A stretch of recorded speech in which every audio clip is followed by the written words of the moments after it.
দুপুর 2:04 ভাইচুং স্টেডিয়ামের রাস্তা ধরে আমরা এগিয়ে চললাম রাবাংলার দিকে। এই দেখুন রাস্তার মাঝখানে একটা অদ্ভুত কনস্ট্রাকশন। আমি তো বুঝতেই পারছিলাম না এটা কি।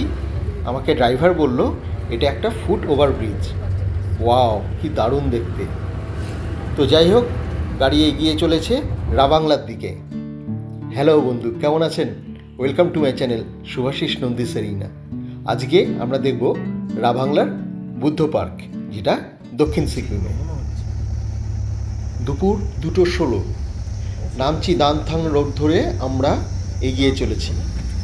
রাস্তা খুব নির্জন, মাঝে মধ্যে 2-1টা গাড়ি যাচ্ছে আর ঝলমল করছে রোদ।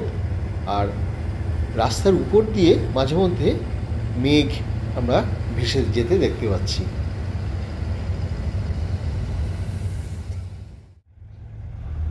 দুপুর 3:04 টার্কু রাবাংলা রোড ধরে আমরা এগিয়ে চলেছি। রাস্তার চারপাশের পরিবেশটা ভীষণ সুন্দর লাগছে। কুয়াশা ঘেরা, দুদিক দিয়ে বড় বড় গাছ, একদম নির্মল নির্জন পরিবেশ। রাস্তার বাদিকটায় দেখুন লম্বা লম্বা সারি সারি পাইনের জঙ্গল, কুয়াশায় ঢাকা যেন বন্য পরিবেশ। কি দারুণ লাগছে দেখুন। দূর থেকে গাড়িগুলো আলো জ্বালাতে জ্বালাতে আসছে। এই দেখুন একটি গাড়ি, না এই গাড়িটা মনে হচ্ছে খারাপ হয়ে গেছে, মাঝ রাস্তায় দাঁড়িয়ে রয়েছে। খুব সাবধানে একে টপকে আমরা এগিয়ে গেলাম। দুপুর 3:27 আমরা গেজিংয়ের মধ্য দিয়ে যাচ্ছি। রাস্তার ধারে লেখা আই লাভ রাবং। এই রাস্তাটাই রাবাংলার দিকে চলে গেছে। এখানে হঠাৎ করে বেশ টেম্পারেচার ফল করেছে। আমাদের তো বেশ শীত করছে। আর রাস্তার ধারটায় কি সুন্দর একটা ভিউ পয়েন্ট তৈরি করা হয়েছে, এখান থেকে চারপাশের দৃশ্য দেখার জন্য।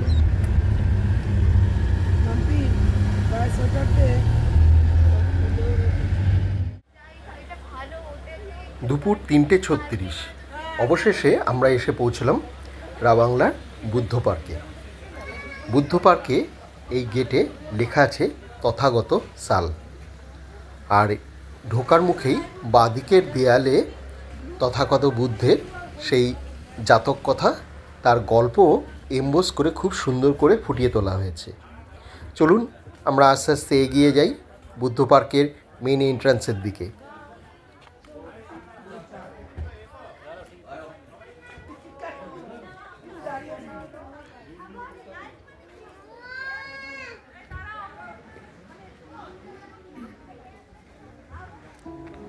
বুদ্ধ পার্কে বিদেশিদের জন্য টিকিটের মূল্য হচ্ছে 200 টাকা, ভারতীয় নাগরিকদের জন্য 80 টাকা, ডিফেন্স পার্সোনালদের জন্য 50 টাকা এবং স্টুডেন্টদের জন্য 20 টাকা। পার্কের ভিতর ভিডিও অ্যালবাম শুটিংয়ের জন্য 3000 টাকা আর ফ্লাইং ড্রোন ক্যামেরার জন্য 2000 টাকা দিতে হবে। এছাড়া এখানে ইকো কার্ট বলে একটি গাড়ি আছে, সেই গাড়িতে করে ঘুরিয়ে দেখাবে পুরো পার্কটা, তার জন্য জনপ্রতি 300 টাকা করে নেয়। পার্ক খোলার সময় সকাল 9টা এবং পার্ক বন্ধ হয় সন্ধে 6টায়।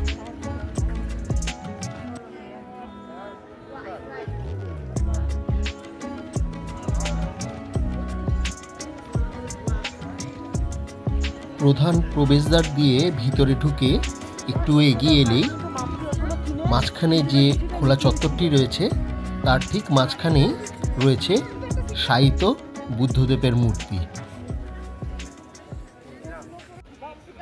আমরা এখন দাঁড়িয়ে আছি রাবাংলা বুদ্ধ পার্কে, সাউথ সিকিম রাবাংলা বুদ্ধ পার্ক। চারদিকে খুব কুয়াশা, কিন্তু তার মধ্যে আমাদের ঘুরে ঘুরে দেখতে হবে। লক্ষ্মী পুজোর পরে বাড়িতে প্রোগ্রাম আছে, ভাবছোটা কি ওর বোন আবৃত্তি আর গান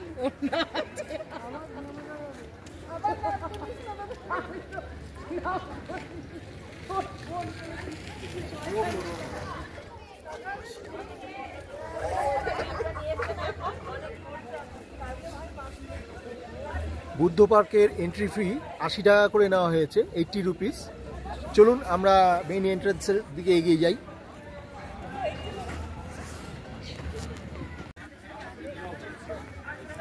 কিছুটা এগোনোর পর আমরা বাদিকে দেখতে পেলাম অনেকগুলো ছোট ছোট দোকান। এই দোকানগুলো কিছু খাবারের দোকান, কিছু মনোহারী জিনিসের দোকান, এই সমস্ত বিভিন্ন রকমের দোকান রয়েছে। তো ফুড স্টলের যে সমস্ত দোকানগুলো রয়েছে তার মধ্যে আমরা একটি দোকানে মোমো খাওয়ার জন্য দাঁড়িয়ে পড়লাম। তো সবাই মিলে গরম গরম মোমো উপভোগ করতে লাগলাম।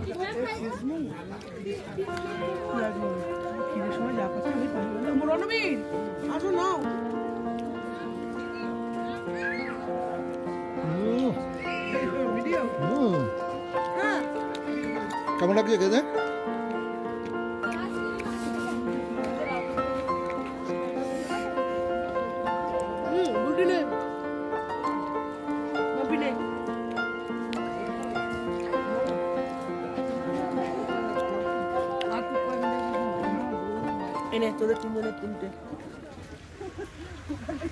বিকেল 4:05 আমরা এসে পৌঁছলাম বুদ্ধ পার্কের প্রধান অংশে।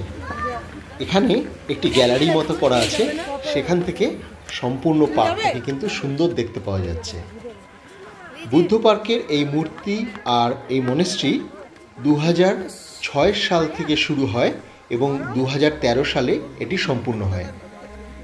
2006 সালে ভগবান বুদ্ধের 2550তম জন্মজয়ন্তী উপলক্ষে এই মূর্তি এবং মনেস্ট্রিটি স্থাপনা শুরু হয়। এই মূর্তিটি দৈর্ঘ্য হচ্ছে 130 ফুট।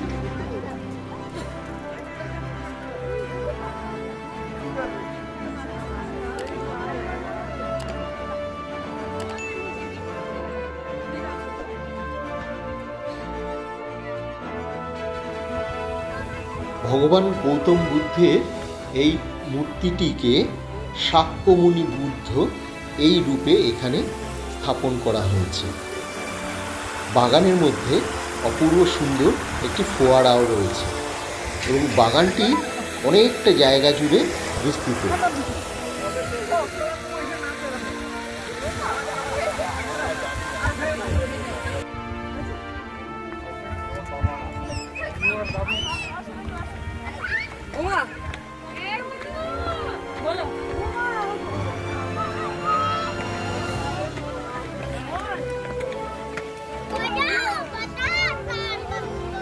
চলুন মনেস্ট্রির একদম উপরে যাচ্ছি।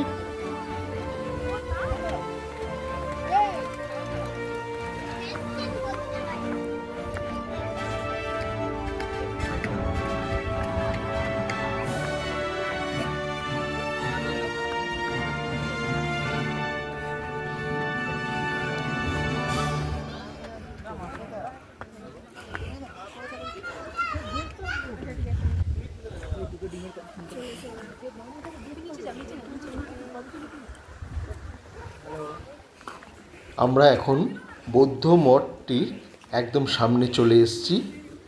এবার একটু ভিতরের দিকে যাওয়ার চেষ্টা করব। প্রথমে ঢুকতেই একটি নোটিশ বোর্ডে লেখা আছে নো ফটোগ্রাফি, তার মানে ভিতর কোনো ফটোগ্রাফি করা যাবে না। তো দূর থেকেই ভগবান বুদ্ধের মূর্তি ছবি এখান দিয়ে আপনাদের দেখাই এবং মঠের সামনে থেকে বাগানটিকে কি সুন্দর দেখাচ্ছে একবার দেখুন। বন্ধুরা, আমার ভিডিও আজকে এখানেই কিন্তু শেষ করছি। দেখা হবে পরবর্তী ভিডিওতে। যারা সাবস্ক্রাইব করেননি অবশ্যই সাবস্ক্রাইব করে দেবেন। খুব ভালো থাকবেন। নমস্কার।